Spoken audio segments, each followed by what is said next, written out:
You're listening to the LBC Legal Hour with me, Barrister Daniel Barnett. It's 9:51 and Gary is in Hull. Gary, good evening. Yeah, good evening to you, sir. Thank you for taking this call. It's a bit of an odd one. It's to do with life insurance. I'm 72 years old.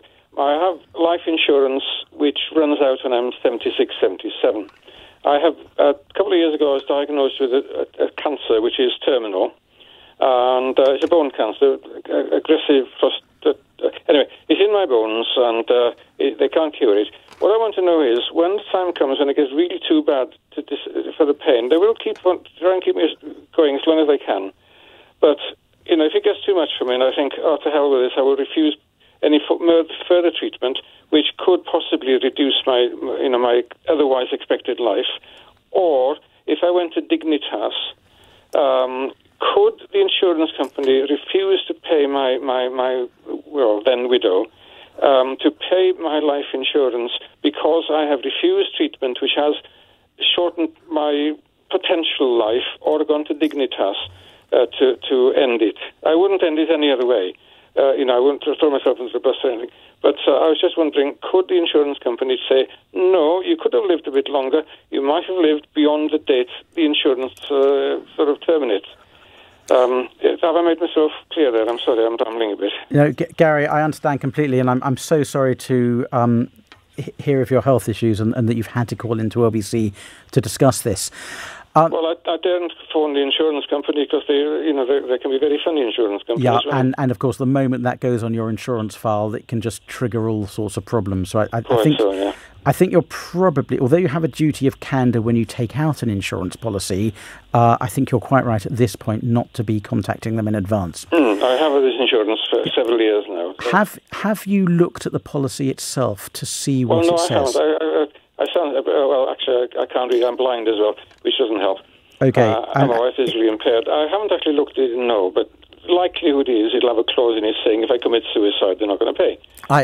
It will say that. But what I was wondering about is whether it has any clause in it about refusal of treatment. It's unlikely to. It may have a clause in it saying if you unreasonably refuse treatment. Mm-hmm. But if your refusal of treatment is simply refusing palliative care when, as you say, the pain becomes too bad, there isn't a court in the world that would say that was unreasonable. So I don't think you're going to have any problem at all with the insurance consequences, with losing your insurance policy for your wife if you refuse treatment in the UK. I'm afraid I think the position is different if you travel overseas to Dignitas. I had a feeling you were going to say that. Because an insurance company would regard that as suicide. Even though there is no cure.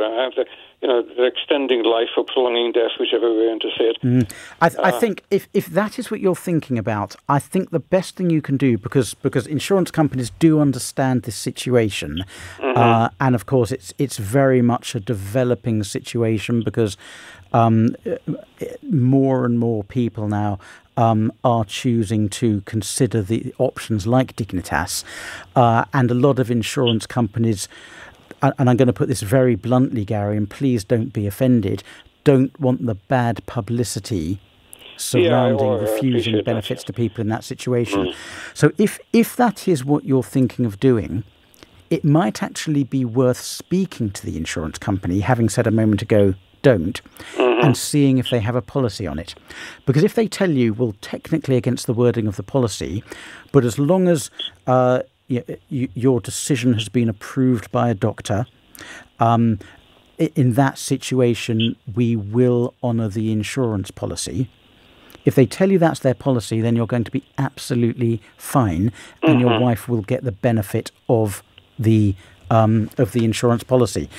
But in terms of if you simply decide to decline palliative care here, they can't refuse to pay out to your wife on that basis. All right. But it's the actual physically going to Dignitas and in a sense, committing suicide in that way, they could get out of paying if I did that. It could be a problem, and that's why I think you should probably consider discussing it with the insurance company directly. I've got a further bone scan this coming Tuesday to see if the cancer spread much further. Oh, well, Gary, I hope it's positive. So do I. And I wish I'm beginning to break up. Yep. Thank you very much. Gary, are you retired? Do you work? Oh. No. No. And no, I'm 72. I'm retired. Yes. What did you do? I was a physiotherapist. Okay, so that was something you did for many years? Oh yes, many years. Yep. And what about your wife? What does she do, or what did she do? She's a retired physiotherapist. She's about 9 years younger than I am. Is that where you met, doing physiotherapy? Oh yeah, 40 years ago. Yes. Wow. And what was your most recent anniversary? Oh, 32 years. Well, congratulations, Gary. I do hope that if you decide to speak to the insurance company, it goes well, and that they tell you that their policy is that they will honour the insurance policy. But frankness and being direct with them is probably the best situation and the best approach to follow here, because the alternative, and again, I'm going to say something that might upset you a bit, and I hope that's okay. The alternative is that your wife will have to deal with the problems with the insurance company should there come to be a fight about the insurance policy. Yes, I want to and try that's and avoid probably that. something you'd rather try to avoid. I know sometimes they might pay early if there's a doctor can say, well, he's going to be dead in 6 months anyway. And but, of course, they can't say that. Anyway, I'm sorry I broke down a bit then.